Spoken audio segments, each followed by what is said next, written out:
Welcome back to the deep dive. Today, we're digging into something pretty universal, that feeling when you get your first or maybe just your next really significant paycheck. Ah, yes. It So was it's like an instant status update, isn't it? The money lands, and suddenly all those things you couldn't afford last week seem possible. totally.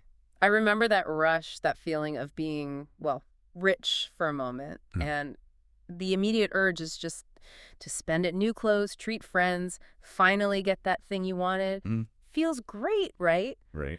But if you let that high dictate what you do next, well, you can end up in a tricky spot pretty quickly. Yeah, that impulsive splurge often sets a pattern.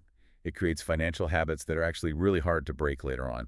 You get this new income, high hopes. And immediately set a spending level that eats up any potential for saving or investing. Exactly. You basically lock yourself into living paycheck to paycheck, just maybe at a higher level. Right.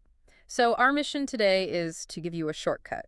We've looked at a bunch of advice, personal finance tips, behavioral economics, And distilled it down. into 5 specific smart moves you need to make right away. This is about managing that money intentionally, avoiding those common pitfalls. But before we even get to the accounts and the percentages, we really have to tackle the why, the psychology behind it all. Why does that paycheck feel so incredibly powerful? Good question. It is intoxicating, isn't it? Why is that? Well, it's like a trifecta of good feelings hitting your brain. First, it's pure validation. Yeah. It's solid proof your work, your skills, they have real value. Okay. Second, it's freedom. This money is yours. You earned it. It gives you options, choices, Right. Agency. agency, exactly. And third, it's power. The power to decide to act. And this isn't just a vague good feeling, is it? There's actual brain chemistry involved here. Well, absolutely. When the money arrives, and crucially when you spend it, your brain releases dopamine. Ah, the reward chemical. Precisely. Same hit as chocolate or winning something. That's why spending feels so good, almost addictive sometimes. Your brain is literally rewarding the act of consumption. Which explains why marketing messages hit so hard. They know exactly which buttons to push. You really do. They target those three big impulses we feel. The I deserve this reward impulse. Mm-hmm. The I can finally buy that thing consumption impulse. Yeah. And the nobody can tell me what to do freedom impulse. So the takeaway here isn't don't celebrate. No, definitely not. You should absolutely acknowledge the achievement, the hard work. But the celebration itself needs to be, well, planned, intentional. Emotion can't be the driver for financial choices. It needs to be a conscious decision. Spot on. Which leads us nicely from the why to the what. Yeah. Money's in the bank. What is the very, very first practical thing you need to do? Smart move number 1, right? Right. Celebrate, consciously plan, don't impulse. Simple principle. Celebrate, yes, but make it part of the plan, not a reaction. Exactly. Decide before you spend a dime elsewhere how much you'll allocate to a guilt-free celebration. The sources we looked at were pretty specific here. Say your paycheck is $2,000 after tax. Maybe you decide, okay, $150 is for celebrating. A nice meal out, something small you've wanted. That $150, enjoy it. Zero guilt. And that prevents the classic trap, spending, say, $900 on impulse buys, and then looking at your rent payment and realizing, well, dear, the math doesn't work. The intention has to come first.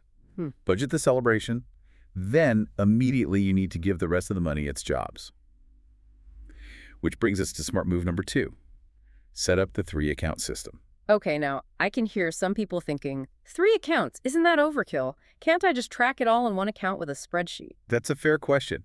But this taps right into behavioral finance. The reality is willpower often fails. Spreadsheets require constant discipline. Physically separating the money. It's like setting up guardrails for your spending. It leverages something called mental accounting. You actually trick your brain into treating the money differently depending on which account it's in. Okay, I get it. So what are these 3 accounts? What's the structure? Basically, every dollar needs a specific job. Mm-hmm. So account 1, fixed costs. This gets, say, 50–60% of your take-home pay. Needs: rent, utilities, debt payments, groceries. Exactly. The essentials. This should be its own dedicated checking account. Mm-hmm. Account 2, fun money. This is for your wants, maybe 20–30%. Entertainment, hobbies, eating out, shopping, the guilt-free stuff. Right. And the key here is, when this account is empty, the fun spending stops until the next paycheck. No borrowing from fixed costs. Okay, and the third? Account 3, future. This gets the remaining 10–20%. This is for savings, building that emergency cushion, investing, and crucially, this should be a separate savings account, maybe one that's slightly inconvenient to access. Out of sight, out of mind, basically. Prevents dipping into it easily. Exactly. It separates needs, wants, and future goals. It automates saving. It avoids that one big messy account where money just disappears. Makes sense. And that future account, that leads directly to the next step, which feels super critical. Absolutely. Smart move number 3. Build a $1,000 emergency fund immediately, like right now. This is priority number 1 before anything else. And it's interesting, the sources we looked at, both U.S. and European focused, consistently mention that specific number, $1,000 or $1,000. Why that amount? It seems to be that sweet spot. It's generally enough to cover those common smaller emergencies that derail people: a car repair, an unexpected medical bill, maybe bridging a gap if you lose a client or have hours cut. Things that happen. They inevitably happen. And without this cushion, what do? You reach for a high-interest credit card, maybe take out a small loan. And suddenly you're in debt, and your whole budget is thrown off track. Completely. Derails everything. And where does this emergency money live? Not in your regular checking, right? Oh, And no, certainly no. not invested. Absolutely not. This fund needs to be safe and easily accessible, but not too easy. A separate, boring, high-yield savings account is perfect. Sure. No risk. The goal here isn't growth. It's purely security. Insurance against life's little curveballs. Okay, so we've got conscious celebration, the 3-account structure for separation, and the immediate security blanket of the emergency fund. That feels like a solid foundation. It is. Now we can shift focus a bit, look towards the longer game. Which brings us to smart move number 4. Invest 10% in yourself. Interesting. So not just saving or investing in the market, but investing in me. Precisely. Think about it. What's the asset with the highest potential return? It's your own ability to earn more money in the future. Skills appreciate. Most physical things you buy depreciate. Okay, so what does that look like practically? Are we talking about going back to school full-time? Not necessarily. It could be much smaller, more consistent investments. Using that 10% slice of your income for things like relevant books, online courses, or certifications in your field, learning new software. Even things like health, like a gym membership or therapy. Absolutely. Health impacts your performance and longevity. Could also be networking opportunities, conferences.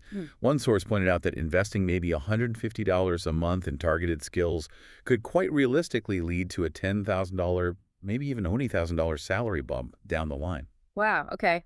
That reframes it completely. It's not an expense, it's buying a future pay rise. Exactly. And the mistake here is doing the opposite, pouring that potential investment money into things that lose value fast. Gadgets, fast fashion, a brand new car off the lot. Things that give temporary pleasure, but don't build future capacity. Invest in your earning power first. Got it. Okay, and the final piece, smart move number 5. This seems to be what makes the whole system actually work long term. Yes. Automate your money. Because, let's be honest, relying on willpower day after day, it's exhausting, and it often fails. We've all been there. I'll transfer that money later. And later never comes. Automation is the antidote. Set it up once, and the system runs itself. So what specifically should be automated, and when? As soon as that paycheck hits, automate 3 things. First, the transfer to your future account savings and investments. Second, payments for all your known fixed costs, rent, utilities, loan payments. Get those out of the way immediately. Immediately. Third, if you're investing regularly, automate those contributions too. The beauty is, you can't spend money you don't see in your main account. Right. So the sequence might be paycheck lands on the 1st, automatic savings transfer happens on the 2nd, bills get paid automatically between the 5th and 10th. Perfect. And whatever is left visible in your main checking account or transferred to your fund money account. That's truly yours to spend guilt-free because you know everything else is already taken care of. Exactly. It eliminates that constant decision-making and temptation. It beats the heck out of the typical approach. Which is? I'll just save whatever's left over at the end of the month. Which is usually nothing. Almost always nothing. There's always something else that comes up. Automation ensures your future gets paid first. Planning and automation, the power duo. Couldn't have said it better. Okay, those are the 5 crucial moves. But just as important is knowing what not to do.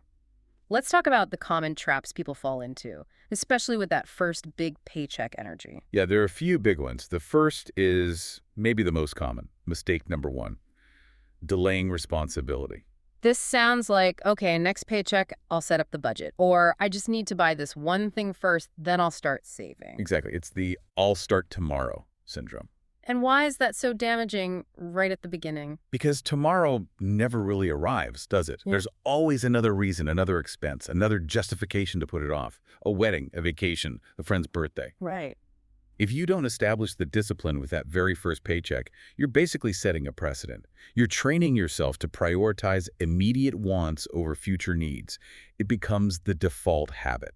Ouch. Okay, makes sense. What's the next trap? Mistake number 2 builds on that initial excitement, often leading to loans for consumption, using your new, higher income not to save, but as justification to take on debt for things that don't actually earn you more money. Like financing a fancy new car just because the monthly payment seems affordable now. That's the classic example. It's a huge trap. You're borrowing from your future self to buy something that starts losing value the second you drive it off the lot. One source broke down a typical scenario. Financing a $25,000 car over, say, 7 years at 8% interest. Okay. That's maybe $380 a month. Seems manageable, right? Wow. But over the 7 years, you end up paying nearly $32,000 Wow. for an asset that might only be worth $8,000 by then. You've essentially paid a massive premium for temporary transportation. And that $380 a month? That could have been going straight into your future account, compounding over time? Precisely. The fix here is tough but simple. Only borrow money for genuine necessities you can't pay cash for, or for things that will demonstrably increase your future income, like targeted education or maybe assets for a side business, not for lifestyle inflation funded by debt. Okay, that's a big one. Trap number 3. Mistake number 3, financial amnesia. This is where the money just disappears. Yeah. You get paid, you spend maybe not even on big things, and 2 weeks later you look at your balance and think, where did it all go? Death by 1,000 small cuts, lattes, lunches out, subscription services you forgot about. Exactly. It all adds up incredibly fast. So how do you combat this amnesia? Do you need complex budgeting software? Not necessarily, especially at first. The most powerful fix recommended is simple. Track every single purchase for just 1 month. Just 1 month. Yeah. Use an app, a notebook, whatever works. You don't necessarily need to do it forever. But that initial period of intense tracking, it forces you to see exactly where the money is actually going. It brings it out of the fog. And gives you the clarity to make conscious choices about what's worth it and what's not. Exactly. Knowledge is power here. All right, and the final trap. You mentioned this earlier, and it seems particularly relevant for people getting a significant income boost. Yes, mistake number 4. Lifestyle inflation. Uh-huh. This is the insidious one. It's where your spending automatically rises to meet your new income level. Got a raise, get a fancier apartment, bigger paycheck, nicer car, more expensive restaurants, upgrading everything almost immediately. Right. And the danger is, if your expenses always grow to match your income, whether you're earning $50,000 or $150,000 a year, you never actually get ahead. You're just running faster on the same hamster wheel, essentially. Mm-hmm. Building wealth becomes impossible. It really does. You trade potential freedom for a lifetime of higher bills. Now, let's be real. Sticking to a student lifestyle when you finally have more money is hard. There's social pressure, personal desire. But the financially smart move, the counterintuitive fix, is crucial. Try to keep your major fixed costs, like rent or mortgage, relatively low for at least the first 6 to 12 months after a significant income jump. And bank the difference. Bank the difference. Save it. Invest it. Build that cushion and that future fund before you significantly upgrade your day-to-day standard of living. Give your money a chance to work for you before you spend it all. It makes a lot of sense. So pulling this all together, what's the big picture for someone listening who's just got that paycheck or is expecting one soon? It means seeing that paycheck not just as cash to spend, but as the starting point, at the beginning of your financial story, really. And how you start that story sets the tone for everything that follows. Absolutely. Discipline, intention. Starting those habits now makes a massive difference down the road. Think about it. 6 months from now, having that $1,000 emergency fund firmly in place, that's peace of mind. That's security. Yeah. 1 year from now, maybe that investment in yourself, those new skills you learned, leads to a promotion or a better job offer. That's growth. And 5 years from now. 5 years from now, that consistent saving and investing, keeping lifestyle inflation in check, that could mean real options, real financial freedom. The foundation you build now enables that future. The key message seems to be, you're not behind. Wherever you are, you're starting now. Precisely. So here's the challenge for everyone listening. Don't just nod along, take action. We challenge you to carve out just 15 minutes today. Sit down and make a specific plan for your very next paycheck. Yeah, grab a piece of paper, open a notes app, whatever works, and answer these 5 specific questions. Write down the actual number. Okay, question 1. How much is that next paycheck going to be after taxes? Your Yeah. net income. Question 2. How much specifically are you allocating to celebrate? Pick a number, commit to it, enjoy it guilt-free. Question 3. How much needs to go towards your fixed costs, that 50-60% bucket? Question 4. How much is designated for fun money, your guilt-free spending pot, that 20-30%? And finally, question 5. How much is going towards your future?